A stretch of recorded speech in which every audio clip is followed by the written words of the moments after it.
थांनाय 9 एप्रिलाव जालांनाय जे आसाम विधान सभानि जे रिजाल्ट बियो फैगौ 4 मेआव जागोन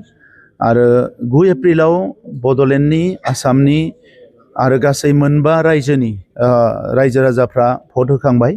आरो गावबा गावनि गोसोनि साननायजों गोसोनि हास्थायनायजों गोसोनि लुबैनायजों गावबा गावनि बिजाथिफोरनो भट होदों आरो 4 अक्ट'आव बिनि रिजाल्टआ ओंखारगोन आरो आं बेखौनो बुंनो सानो जे बिसायख'थियावथ' गोबां बिजाथि ओंखारो गोबां दोलोआ बिजाथि होयो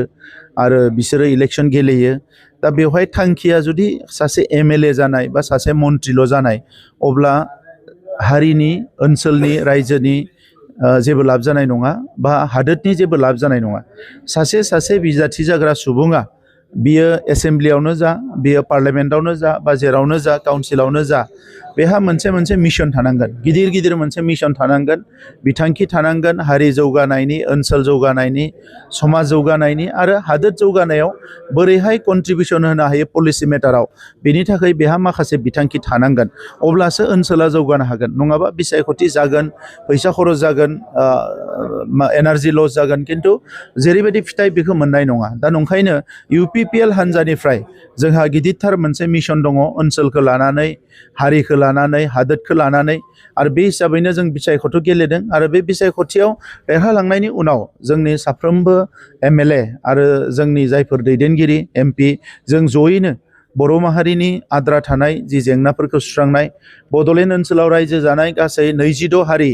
बे हारिफोरनि जेंनाफोरखौ सुस्रांनाय आसामाव रायजो जानाय 146 हारि हारिसाफोरनि जेंनाफोरखौ सुस्रांनाय आरो भारत हादोरजों जायफोर जेंनाफ्रा दिनैसिम सुस्रांजायाखै बे जेंनाफोरखौ सुस्रांनो थाखाय जोङो गोख्रोङै खामानि मावगोन आरो एग्जिट पोलाव गोबां खोथा बुंदों नाथाय आं फोथायो जे 4 तारिखआव जि रिजाल्ट फैगोन बेवहाय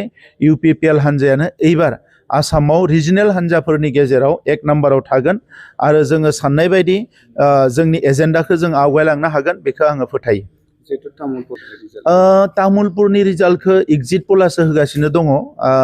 ओरैनो नायनो थाङोब्ला जे तामुलपुराव आङो थांनाय 5 बोसोर जेला काउन्सिलाव दङमोन अब्ला राजखान्थि भाबै खामानि मावदों बिनि सिगाङाव फरायसा आफादाव सामाजिकनि खामानिफोरखौ मावदोंमोन बा गुबुन हारिनि खामानिफोरखौ मावदोंमोन नाथाय 5 बोसोराव राजखान्थियाव फैनानै खामानि मावनाय समाव बर'जों लोगोसे गुबुन हारिफोरजों जि सोमोन्दो दादों बिथांमोना आंनिफ्राय हास्थायनाय बायदि जिखिनि माखासे रिजाल्ट एबा फिथाइफोरखौ मोनदों बेखौ लानानै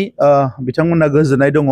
आरो बिसायख'थिनि सिगाङाव आंखौ बयबो बुंदोंमोन जे नों जेरैखि जाया तामुलपुराव बिजाथि जाथारनांगो नोंथांमोननि हान्जानिफ्राय बा नोंसिनि हान्जानिफ्राय आरो बे हिसाबैनो हान्जायाबो आंखौ बेवहाय फसंदों आं गसंदो आरो तामुलपुराव गोबां भटआव देरहागोन बेबायदि मोनसे थासारिखौ आङो नुनो मोनदों